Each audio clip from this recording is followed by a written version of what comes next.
এর আগে শুনেছেন, হয়তোবা আমার চেয়ে বেশি বলতে পারবেন যদি তাদেরকে এখানে দেয়া হয় যে বিশ্ব পরিক্রমায় যে পরিবর্তন আসছে সেই পরিবর্তনে আসলে চ্যালেঞ্জগুলো কি এবং সম্ভাবনাগুলো কি।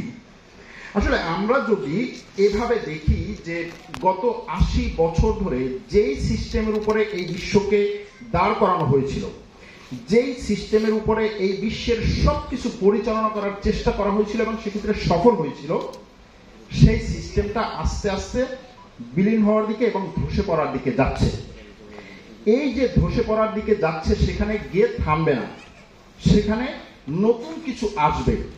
সেই নতুন আসার ক্ষেত্রে সম্ভাবনা কি, চ্যালেঞ্জ কি এবং আমরা কোন জায়গায় দাঁড়াবো, এটা আসলে আমাদের এখন থেকে নির্ধারণ করা দরকার। এই মুহূর্তে থেকে যদি 2 সেকেন্ড চলে যায় তাহলে মনে করতে হবে যে আমরা পিছিয়ে পড়ছি।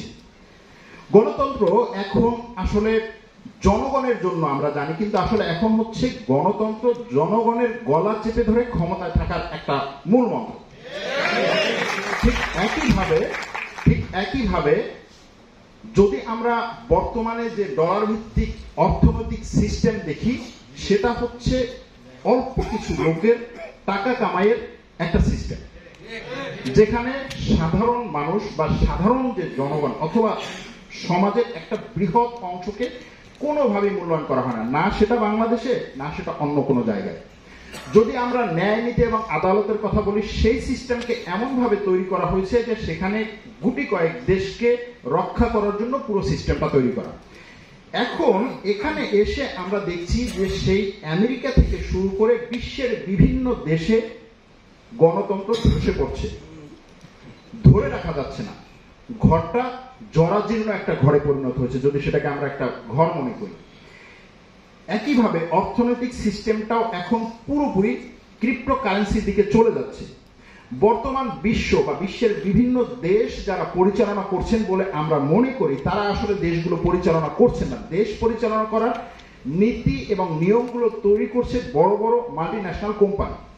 যদি উদাহরণ হিসেবে বলা হয়, একটা ফেসবুক বা টুইটার আপনাকে এমন কিছু নিয়মের মধ্যে বন্দি করছে যেটা আপনার রাষ্ট্র পর্যন্ত পারছে না।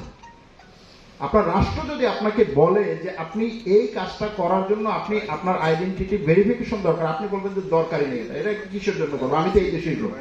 কিন্তু আপনি ফেসবুকে আপনার আইডি ভেরিফিকেশনের জন্য কিন্তু আপনি আপনার আইডেন্টিটি দিচ্ছেন। সুতরাং এই যে জায়গাতে আমরা আসছি, এটা এখানে থেমে থাকবে না। আজকে আর্টিফিশিয়াল ইন্টেলিজেন্স কি জিনিস আমরা অনেকেই জানি না। আমরা হয়তো মনে করি যে এআই হচ্ছে শুধুমাত্র চ্যাট জিপিটি। শুধু চ্যাট জিপিটি না, আপনার জীবনের প্রত্যেকটা জিনিস সে কন্ট্রোল করছে। এবং আপনি আমি হয়তো মনে করতে পারি যে একটা সময় পরে না, এটা আসলে এখানে গিয়ে দাঁড়াবে না, এটা হচ্ছে সামনে চলবে না, কিন্তু আপনি আমি জানি না যে এই জায়গাতে কি ধরনের পরিবর্তনগুলো আসছে। যদি আমরা আমেরিকাতে ট্রাম্পের নির্বাচন এবং সেই নির্বাচন নিয়ে এখন আমেরিকাতে যে ধরনের অগণতান্ত্রিক প্রক্রিয়াগুলো করার পরিকল্পনা বা পায়তারা চলছে, সেটাকে যদি আমরা সামনে নিয়ে আসি, তাহলে দেখবেন যে যেই দেশটাকে এতদিন পর্যন্ত গত ৮০ বছর ধরে সবাই মনে করত গণতন্ত্রের রক্ষক, বিশ্বে আইনের শাসনের একটা ভারসাম্য রক্ষা করবে এরকম একটা দেশ, সেই দেশটি এখন নিজের সমস্যা নিয়ে ঢুকছে। এটা থেকে পরিত্রাণের জন্য অথবা এখান থেকে সে তার অ্যাটেনশন ডাইভার্টের জন্য সে অনেকগুলো সমস্যা ক্রিয়েট করছে বিশ্বের বিভিন্ন জায়গায়, যার মধ্যে একটা হচ্ছে ফিলিস্তিন সমস্যা, আরেকটা হচ্ছে ইউক্রেন সমস্যা। আর এই ফিলিস্তিন এবং ইউক্রেন সমস্যা যে এখানে থেমে থাকবে না, সেটা সব ধরনের যতগুলো হচ্ছে আপনার পরিমাপক আছে, আপনারা যদি সেগুলো আমরা সামনে নিয়ে আসি, তাহলে দেখা যাবে যে এই সমস্যাগুলো এখানে থাকবে না, আরো বড় হবে। এবং এই বড় হওয়ার পরে একটা পর্যায়ে গিয়ে বর্তমান বিশ্ব যেই সিস্টেমের উপরে দাঁড়িয়ে আছে সেটাতে আপনি সবকিছু অ্যাড করতে পারেন। এডুকেশন সিস্টেম অ্যাড করতে পারেন, অর্থনৈতিক সিস্টেম অ্যাড করতে পারেন, রাজনৈতিক সিস্টেম, কূটনৈতিক সিস্টেম, সামরিক সিস্টেম যা আছে সবকিছু নিয়ে একটা ধস নামবে। এখন সেই ধসটা কত বড় হবে সেটাই এখন প্রশ্ন। আর দ্বিতীয় প্রশ্ন হচ্ছে যে সেই ধসের পরে যে একটা নতুন পৃথিবী গঠন হবে, আপনি সেখানে কোন জায়গায় থাকবেন, আপনি সেটার জন্য কতটা প্রস্তুত।